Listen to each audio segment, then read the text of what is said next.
4월 18일 오늘 만난 성경 말씀은 창세기 27장 1절에서 4절 말씀입니다. 이삭이 늙어서 눈이 어두워 잘 볼 수 없게 된 어느 날 맏아들 에서를 불렀다. 나의 아들아. 에서가 대답하였다. 예, 제가 여기 있습니다. 이삭이 말하였다. 얘야 보아라, 너희 아버지가 이제는 늙어서 언제 죽을지 모르겠구나.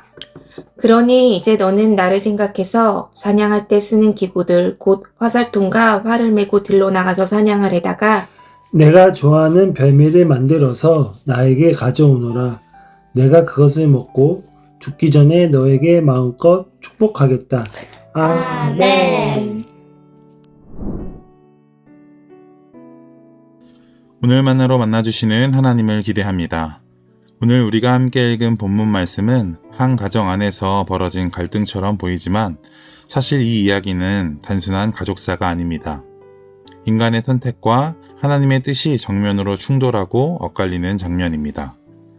이삭은 이제 나이가 많아졌습니다. 성경은 그의 눈이 어두워졌다고 기록합니다.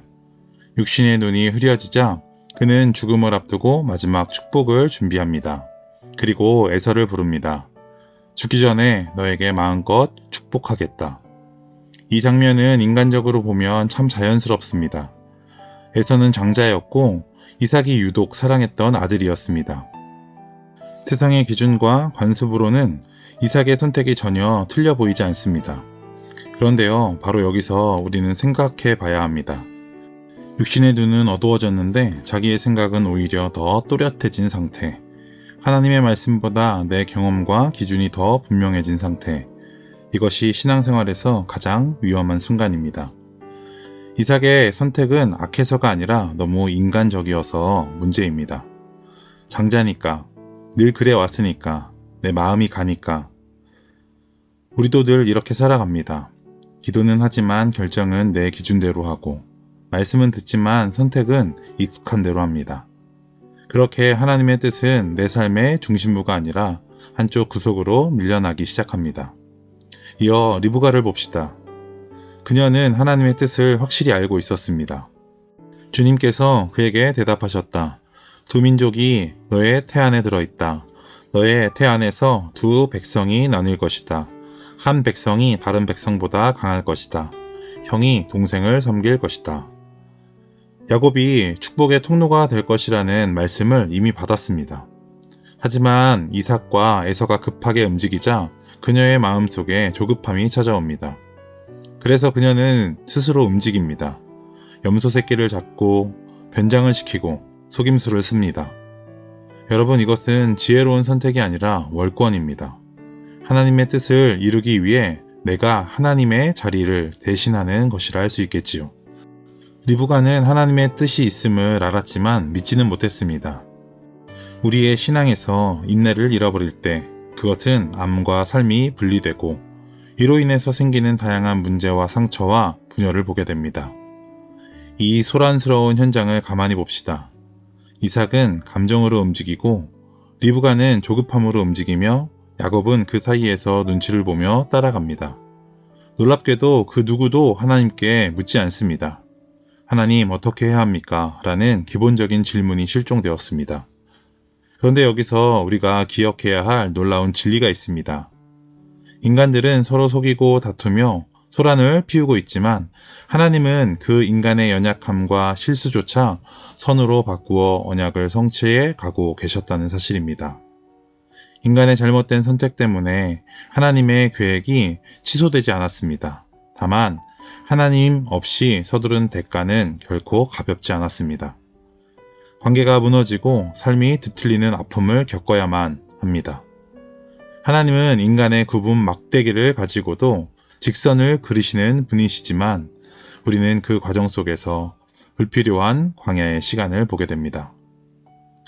이제 말씀은 우리에게 질문합니다. 저와 여러분은 지금 무엇으로 결정하며 살아가고 계십니까? 원래 이렇게 왔으니까 라는 익숙함입니까? 내 눈에 이게 좋아 보여서 라는 감정입니까? 아니면 지금 당장 해결해야 해서 라는 조급함입니까? 사랑하는 성도 여러분, 하나님은 결코 서두르지 않으시는 분입니다. 씨앗이 자라 열매 맺기까지 시간을 두시고 약속을 이루시기까지 사람을 다듬으시는 분입니다. 그래서 믿음이란 빨리 움직이는 능력이 아니라 끝까지 기다릴 줄 아는 힘입니다. 오늘 이 말씀은 우리에게 무엇을 하라고 재촉하지 않습니다. 오히려 분주하게 움직이던 우리의 손과 발을 잠시 멈추게 합니다. 이제 각자의 마음을 조용히 들여다보기를 원합니다. 혹시 우리는 이삭처럼 영적인 눈은 흐릿해졌는데 내 경험과 판단만큼은 그 어느 때보다 또렷해져 있지는 않습니까? 살아보니 이렇더라. 이게 합리적이다. 라는 나의 확신이 하나님의 세밀한 음성을 가로막는 단단한 벽이 되어버리지는 않았습니까?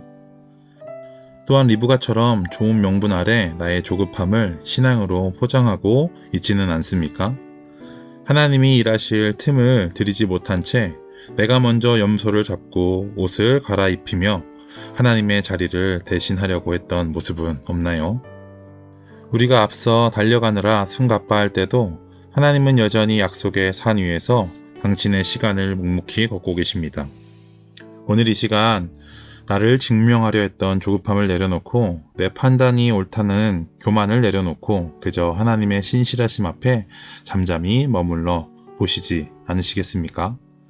오늘 하루 내가 주인공이 되려 했던 소란을 그치고 내 삶의 진정한 주인이신 하나님을 깊이 묵상하는 은혜가 있길 소망합니다. 기도하겠습니다. 하나님 아버지, 오늘 말씀을 통해 우리의 마음을 돌아보게 하시니 감사합니다. 익숙함과 경험을 따라 살았던 우리의 모습, 조급함으로 하나님의 자리를 대신하려 했던 연약함을 내려놓습니다.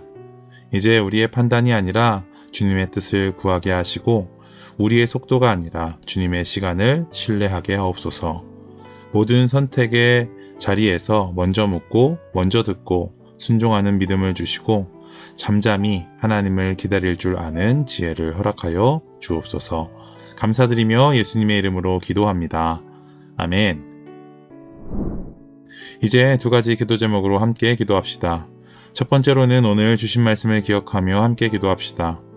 분주함과 조급함을 내려놓고 모든 선택의 자리에서 내 기준이 아니라 하나님의 뜻을 먼저 묻고 기다릴 줄 아는 믿음을 주옵소서. 두 번째로는 주일 예배와 소그룹 모임을 위해서 기도합시다.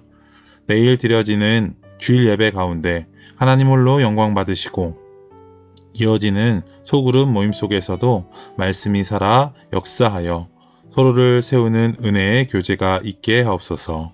이 기도 제목으로 기도하신 이후에 개인 기도 하시겠습니다.